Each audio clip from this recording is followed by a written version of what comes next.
இப்போ வந்து நம்ம என்ன செய்ய போகிறோம்னு பார்த்தீங்கன்னா பருத்தி பால் செய்ய போகிறோம். பருத்தி பாலுக்கு வந்து நான் 50 கிராம் அளவுக்கு பருத்தி விதை எடுத்து வச்சுருக்கேன். இந்த பருத்தி பால் வந்து சாப்பிட்றதுனால இடுப்பு வலி, உடம்பு வலி, சளி, இருமல் இதெல்லாம் வந்து சீக்கிரமாகவே குணமாயிரும். பருத்தி விதையை வந்து நல்லா தண்ணியில் 2-3 டைம் அலசிட்டு 8லேருந்து 10 மணி நேரம் நல்லா ஊற வச்சு எடுத்துக்கோங்க. பருத்தி விதை வந்து 10 மணி நேரம் நல்லா ஊறிடுச்சு. பருத்தி விதையை மிக்சியில் சேர்த்துட்டு நல்லா அரைச்சி எடுத்துக்கோங்க. தண்ணி கொஞ்சம் சேர்த்துட்டு அரைச்சி எடுத்துக்கோங்க. இந்த மாதிரி நல்லா நைஸாக ஆட்டிட்டு பால் பிழிஞ்சு எடுத்துக்கலாம். கையில் இந்த மாதிரி எடுத்துட்டு பால் வந்து நல்லா பிழிஞ்சு விட்டு எடுத்துக்கோங்க. பால் நல்லா பிழிஞ்சு எடுத்துட்டு இந்த மாதிரி தண்ணி ஊற்றி மறுபடியும் அரைச்சி பால் பிழிஞ்சு விட்டுக்கோங்க. 3 ஸ்பூன் பச்சரிசியை அரை மணி நேரம் முன்னாடி ஊற வச்சு வச்சுருக்கோம். இதையும் நல்லா நைஸாக அரைச்சி எடுத்துக்கலாம். இப்போ அரிசி கூட கொஞ்சமாக தண்ணி சேர்த்துட்டு அரைச்சி எடுத்துக்கலாம். பச்சரிசி வந்து இந்த மாதிரி அரைச்சி எடுத்துக்கோங்க. நீங்கள் பருத்தி பால் வந்து பிழிஞ்சு வச்சுருப்பீங்க இல்லையா, அதை வந்து ஒரு ஜல்லடை வச்சுட்டு நல்லா வடிகட்டி எடுத்துக்கோங்க.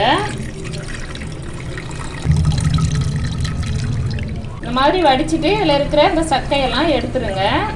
வடிகட்டி வச்சிருக்க பருத்தி பால் கூட அரிசி மாவை சேர்த்துடலாம். இப்போ இந்த பருத்தி பால் கூட 1 லிட்டர் அளவுக்கு தண்ணி சேர்த்துக்கலாம். இப்போ நம்ம அடுப்பு பற்ற வச்சுட்டு நம்ம பருத்தி பாலை வந்து காய்ச்ச ஆரம்பிச்சிடலாம். பருத்தி பால் வந்து நம்ம கிண்டிக்கிட்டே இருக்கணும், இல்லைன்னா அடி பிடிச்சிரும்.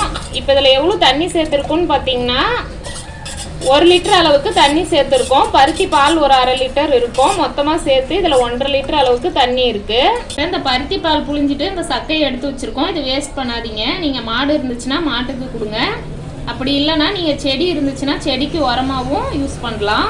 பருத்தி பால் வந்து கொதிக்க ஆரம்பித்த பிறகு 10 நிமிஷம் அளவுக்கு நல்லா வேக விடுங்க.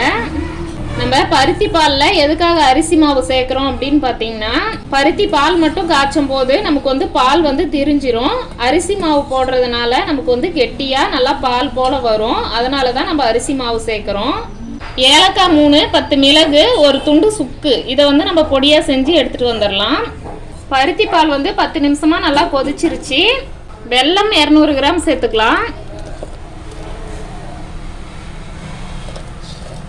வெல்லம் வந்து நல்லா கரைஞ்சி வந்த உடனே தேங்காய் வந்து அரை மூடி அளவுக்கு துருவி வச்சுருக்கோம், சேர்த்துக்கலாம்.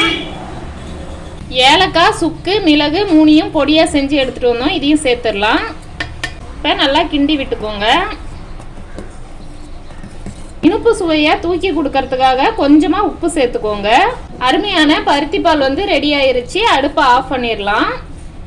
பருத்தி பால் கூடவே இப்போ வந்து நம்ம ஒரு பொடி செஞ்சு சேர்த்துக்க போகிறோம். அந்த பொடி வந்து எப்படி செய்கிறதுன்னு பார்க்கலாம்.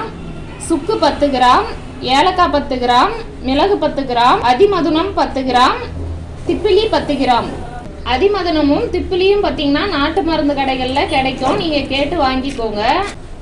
இப்போ இந்த செலவுகளெல்லாம் நம்ம பொடியாக செஞ்சு எடுத்துகிட்டு வந்துடலாம். எடுத்து வச்சுருந்த சுக்கு, மிளகு, திப்பிலி, ஏலக்காய், அதிமதுனம் எல்லாம் பொடி செஞ்சு எடுத்துக்கலாம். ஒரு மிக்சி பவுலில் போட்டு பொடி செஞ்சுக்கோங்க. அரைச்ச பொடியை ஜல்லடை வச்சு ஜலிச்சு எடுத்துருங்க. பொடியை வந்து ஜல்லடை வச்சு ஜலிச்சு எடுத்துட்டு இந்த துப்பியெல்லாம் எடுத்துருங்க. இந்த மாதிரி நைஸாக ஜலிச்சு நீங்கள் வந்து டப்பாவில் போட்டு வச்சுக்கோங்க. சளி, இருமல், காய்ச்சல் இருக்கும்போது நீங்கள் கொஞ்சமாக பருத்தி பால் கூட போட்டு குடிச்சிங்கன்னா உங்களுக்கு வந்து சளி இருமலே இருக்காது. 2 நாளைக்கு குடித்தா போதும். நீங்கள் ரெகுலராகவும் கொஞ்சம் கொஞ்சம் போட்டு பருத்தி பால் கூட குடிக்கலாம், உடம்புக்கு ரொம்ப நல்லது.